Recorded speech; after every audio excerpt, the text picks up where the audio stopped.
Hello everybody, this is Abraham at National Computer Services, and today I had something interesting happen. I was reading some news articles, and in there was an article about somebody going to Goodwill, picking up a watch for like, I don't know, $10–15, and then finding he probably knew what's going on, but then he found a buyer and sold the watch for $35,000. So I thought that was a good story. I think Goodwill could be a gold mine.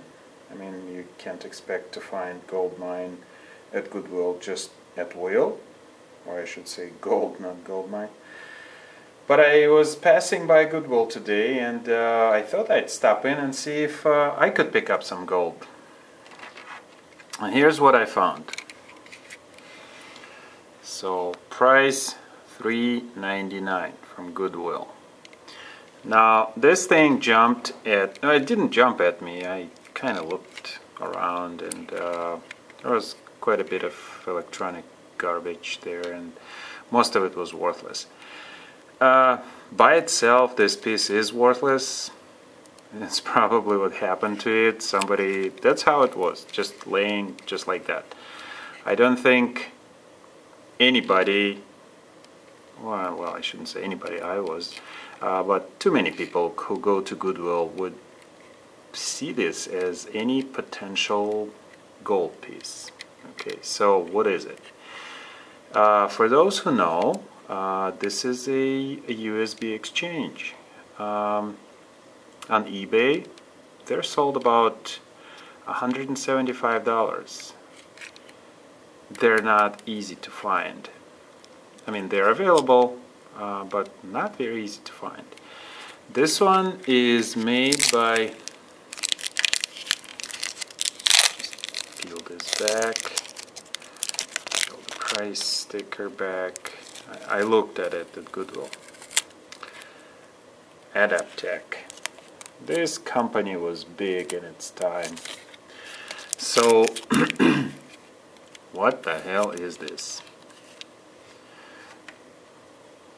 This is another piece. Now, I had this piece of hardware in my coffers for quite some time. This is what flash drives and the external hard drives and whatnot looked many years ago, probably 10 years ago. This one is, let's see if there's manufacturer's date on it. Yeah, there isn't, they don't put dates on it, but it's at least 10 years old. So this unit is a SCuzzy device, SCSI, small computer something interface. Not USB, not parallel port, but this is called a SCuzzy. It doesn't get used anymore. It's, I guess, was too expensive for home use, and you can daisy chain several devices. I think 7 was the maximum. Yeah, here from 0 to 7, from 0 to 6. That gives you a total of 7. So this one is device 0, and I had this in my possession for probably 2 years. I didn't know how to make it work. I do have an internal SCuzzy adapter, but hey, I don't have time to get it all set up. There's nothing on it that I have any value, but I do get people bring me in all kinds of weird external backup devices from which I need to restore data. So I keep this kind of stuff, and I like I said, I do have a controller for it, but it's for a PC. You know, you got to put it in, you got to find drivers, got to make it work, and with non-USB devices, just a lot more work. So I never bothered. I have this. If I needed to, I would. But then I come across this. Well, guess what? Let's see, SCuzzy in. Just have to check. So there's SCuzzy in. They fit. The two were made for each other. There you go. So now I have a way of seeing whether there is anything on here that has any value. Probably not, I know. Well, I don't know what's on it, honestly. I've never looked at it. In fact, I've never done anything with this thing. I thought I'd do the whole thing on a video. So, first we do is we connect the device. We got the power cord. Connect our power cord. It's going to start spinning up.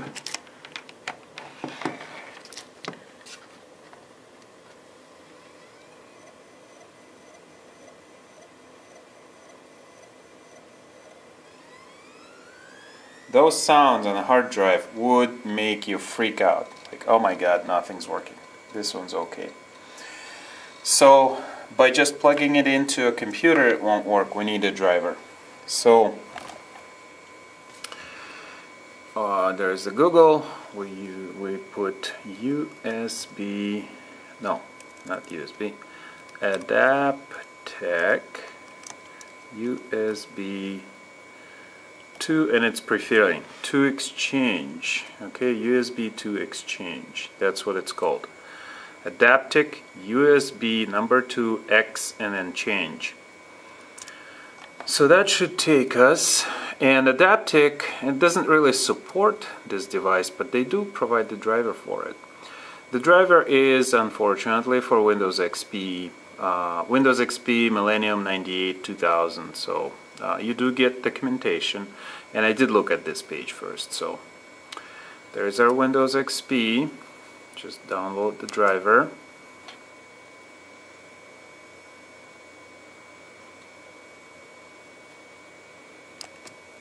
Okay, download now. And of course, license agreement, blah blah blah. Carefully read this agreement. So we're reading very carefully, making sure not to miss a single thing. And then at the bottom we have, I agree and answer truthfully. I don't agree or I don't understand. I absolutely love Adaptec's sense of humor. This is very subtle, but it's really cool. I don't understand. I don't know what happens when you click on it. Just don't want to waste anybody's time. So first we gotta click yes here, and then I agree and answer truthfully. But I really want to click I don't understand. Alright, so there is the primary server. Boom! And it's downloaded. The showing folder, let's see. We have driver of the size 122 kilobytes. 122,000 bytes. That's nothing. Okay? So we run it, we'll unzip it into a folder, unzipped successfully. We of course read and agree,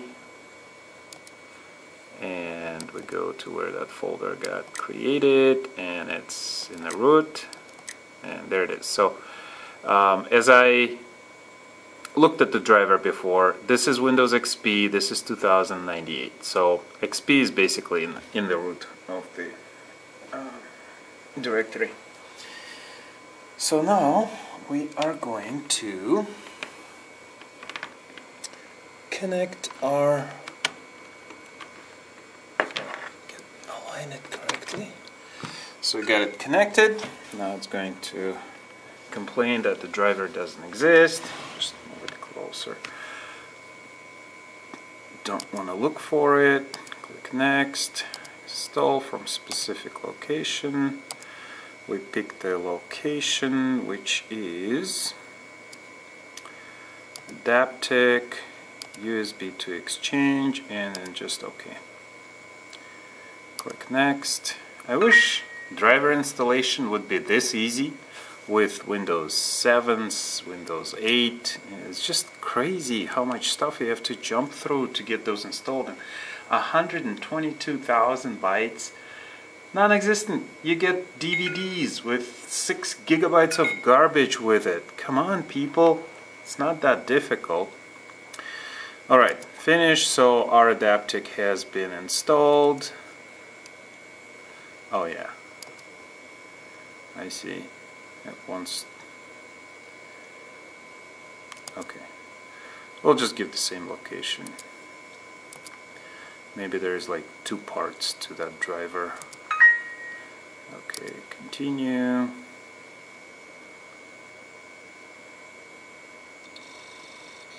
And it sounds like something got recognized. There it is.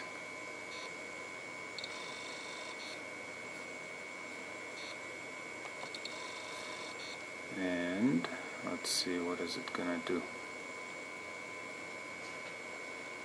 It's recognizing the disk drive right now, so the fact that it started responding is good. Let's just wait and give it some more time. Of course, this is if you want to use it, it's a total waste of time. But if you want to learn something, this is invaluable. This is history. This is how it came to be. This is how it gave us the flash drives, all the new cool things. So here it is. It's recognizing. It's mounting. It took what? About 5 minutes. Right now you plug in your USB and you wait for about a minute and you're like, oh, why is it taking so long? Here you go. It has to mechanically recognize that the disk is present. The size of this disk is actually not that bad. It's 2.2 gigabytes compared to like some zip drives that only give you 100 megabytes. So let's see what's on it. This is, like I said, I've never opened this before. It's mystery. Yeah, the response time on it is not that great.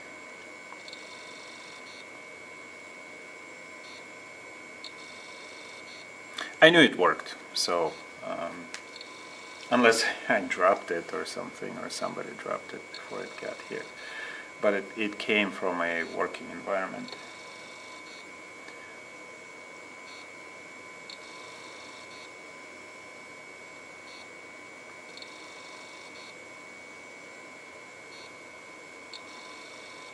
Okay, while it's mounting, I'll just keep chatting. So there used to be something called zip drives, and those were only 100 megabytes. They weren't cheap when they came out, but then these this one is called Orb Drive, Orb, and this one was more expensive than money. You couldn't afford it if you were just home user. When this thing came out with 2.2 gigabytes of backup power, oh crap, there's something wrong with the disk. I don't want to format it, I just want to look at it. Oh, let's see. So here is the device. Let's eject.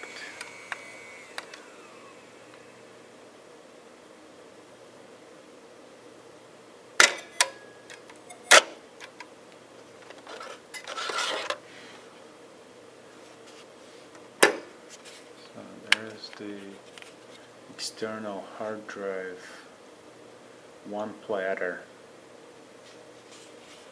I like it. I like these things. Reliability wise, crap. And you can see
Okay.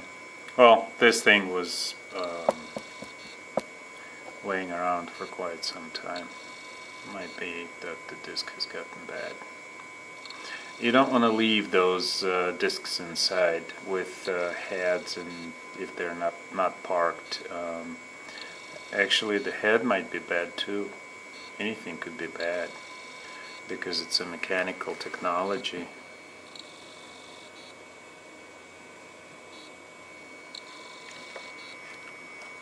Well, anyway, this is what the find that I found at Goodwill allows me to do.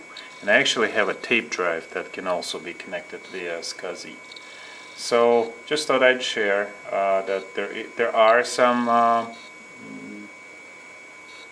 treasures to be found at the Goodwill.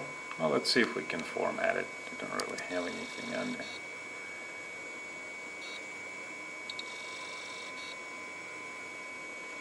I don't think it's going to format it.